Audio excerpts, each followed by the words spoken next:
नमस्कार, एस्ट्रो तक में आप सबका बहुत बहुत स्वागत है। मैं हूं प्रवीण मिश्र। कजरी तीज की व्रत कथा क्या है? कजरी तीज हमें क्यों मनाना चाहिए? आइए समझते हैं।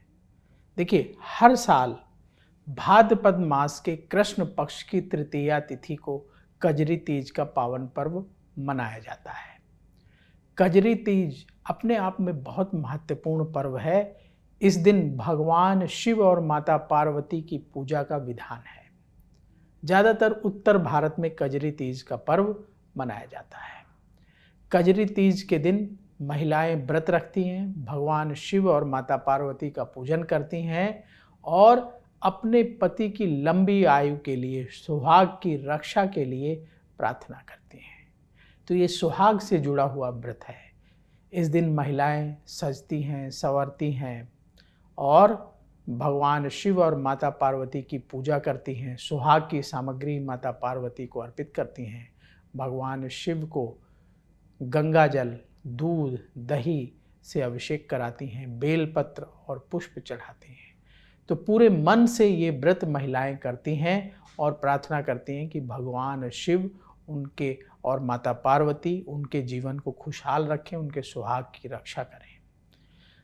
अब परंपरा ये भी चली हुई है कि जिन कन्याओं की अभी शादी नहीं हुई है, विवाह नहीं हुआ है, वो लोग भी अच्छे जीवन साथी की प्राप्ति के लिए कजरी तीज का व्रत रखती हैं। कजरी तीज की व्रत कथा आपको हम सुनाने जा रहे हैं। इसके पहले आपको बता दें कि कजरी तीज की कई व्रत कथाएं हैं, प्रचलन में हैं। अलग अलग इलाकों में अलग अलग परंपरा के हिसाब से लोग पूजन करते हैं और भगवान शिव और माता पार्वती से विशेष आशीर्वाद की प्रार्थना करते हैं। तो ये अलग अलग इलाकों में अलग अलग परंपरा के हिसाब से मनाया जाता है। जो सबसे प्रसिद्ध कथा है वो हम आपको सुनाते हैं। कई कथाएं प्रचलन में हैं। तो जो सबसे प्रसिद्ध कथा है वो है एक गरीब ब्राह्मण की। ऐसी कथा मिलती है कि एक गांव में एक गरीब ब्राह्मण रहते थे। उनका अपना पूरा परिवार था।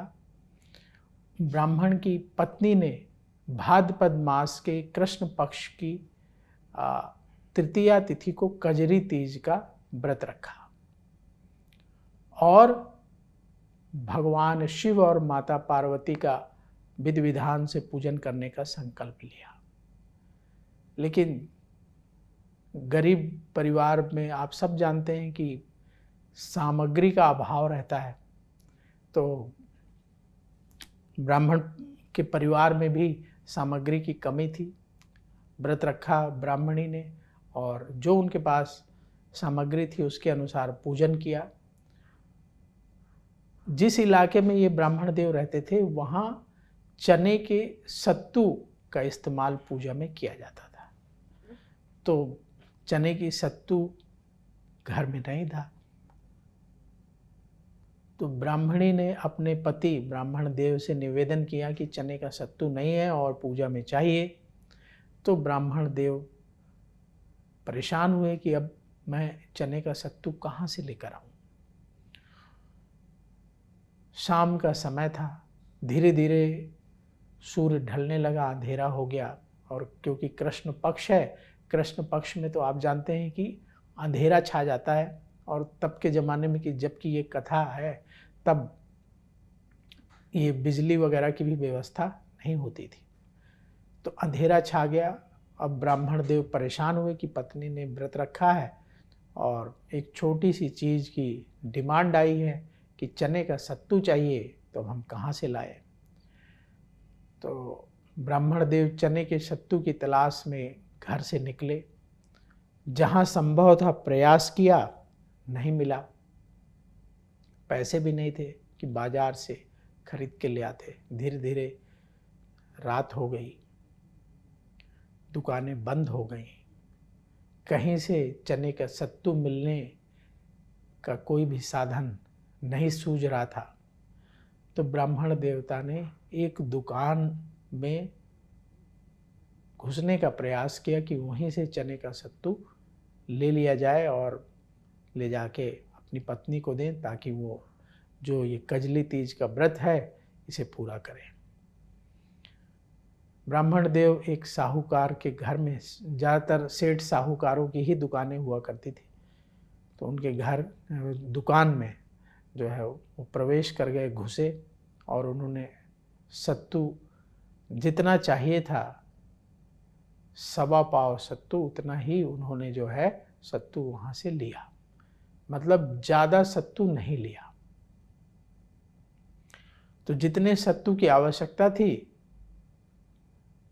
कुछ किताबों में वर्णन मिलता है कि 1.25 पाव चाहिए था, कुछ किताबों में वर्णन मिलता है कि 1.25 किलो सत्तू चाहिए था। तो जो भी उनकी रिक्वायरमेंट थी सत्तू की, वो उन्होंने ली, और वहाँ से ब्राह्मण देव पोटली बांध करके और निकलने का प्रयास कर रहे थे। तभी कुछ सामान गिरा होगा अगल बगल, तो उसकी आवाज़ से जो सेठ जी थे वो उठ गए, जाग गए, देखे।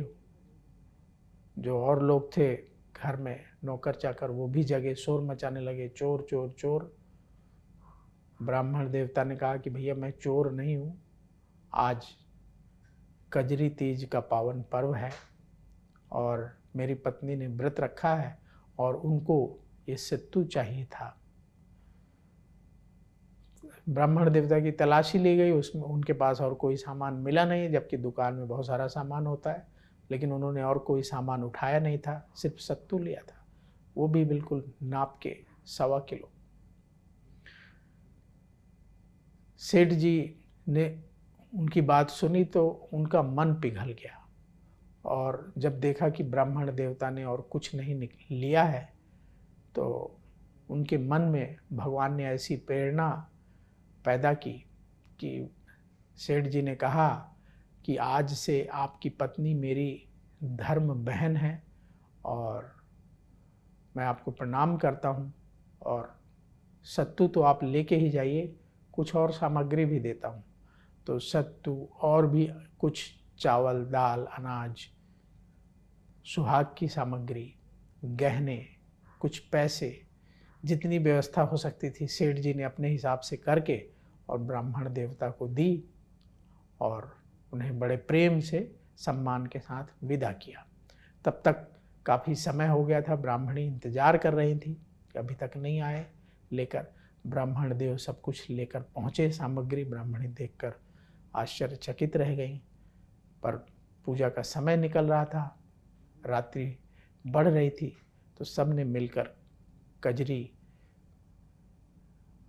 माता की पूजा की और व्रत को अच्छे तरीके से पारायण किया। ब्राह्मण देवता को, उनकी पत्नी को ये लगा कि ये भगवान शिव और माता पार्वती का आशीर्वाद है, और ये कजरी तीज के दिन जो हमने ये व्रत किया है सच्चे मन से, इसी का फल है कि हमें गहने भी मिले, पैसे भी मिले, अनाज भी मिले, सत्तू भी मिला, सब कुछ मिला जिसकी हमें ज़रूरत थी, और जितनी ज़रूरत थी उससे ज़्यादा सामग्री मिली। तो ये कुछ नहीं, भगवान शिव और माता पार्वती का आशीर्वाद है। तो इस तरीके से कजरी तीज की कथा मिलती है। यही कथा कजरी तीज के दिन जब हम व्रत रखते हैं तो यही कथा पूजा के समय सुनाई जाती है, और भगवान शिव और माता पार्वती से प्रार्थना की जाती है कि हमारे जीवन में सुख और बढ़े, वैवाहिक जीवन सुखी रहे। जो व्रत करती हैं महिलाएं, वो अपने पति की लंबी आयु की प्रार्थना करती हैं कि भगवान शिव माता पार्वती आशीर्वाद दें, लंबी आयु मिले और घर में खुशहाली बढ़े। तो कजरी तीज का व्रत करके महिलाएं अपने परिवार में प्रेम के भाव को बढ़ाती हैं, घर में पॉजिटिविटी का माहौल बढ़ता है, महिलाएं सजती हैं, श्रृंगार करती हैं और विधि विधान से पूजन करती हैं। कुछ इलाकों में झूले लगाने की परंपरा है, तो झूले लगाती हैं और खुशी खुशी अपने सखियों के साथ महिलाएं झूला भी झूलती हैं।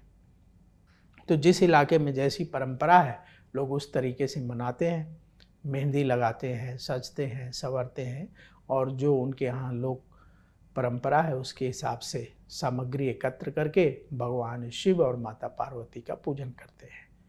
तो ये जो कजरी तीज का पर्व है, ये हमारे मन में जो दुख है, परेशानियां हैं, उनको दूर करने की इच्छा शक्ति पैदा करता है, उन पर विजय पाने की इच्छा शक्ति पैदा करता है। और भगवान शिव और माता पार्वती का आशीर्वाद तो अवश्य मिलता है, उसके साथ ही हमें अपने जीवन के संघर्ष से लड़ने की शक्ति मिलती है। हमारे पर्व और त्यौहार हमें जीवन में कैसे हम आगे बढ़ें, कैसे हम अच्छे अच्छे काम करें, कैसे हमारे लाइफ में पॉजिटिविटी रहे, ये सिखाते हैं। तो उसी क्रम में ये जो कजरी तीज का पर्व है, ये घर में खुशहाली को बढ़ाने वाला है, घर में पॉजिटिविटी लाने वाला है और जीवन में सुख प्रदान करने वाला व्रत है। तो इसलिए कजरी तीज का पावन पर्व हम सबको मनाना चाहिए, विधि विधान से भगवान शिव और माता पार्वती का पूजन करके जो भी अपनी मनोकामना है उनके चरणों में निवेदन करना चाहिए। तो आप सबको कजरी तीज के पावन पर्व की बहुत बहुत शुभकामनाएं। देखते रहिए एस्ट्रो तक। नमस्कार। एस्ट्रो तक ऐप पर आपको मिलेगा भविष्य से जुड़े हर सवाल का जवाब। डाउनलोड कीजिए एस्ट्रो तक ऐप और चुटकी में जुड़िए इंडिया के बेस्ट एस्ट्रोलॉजर से।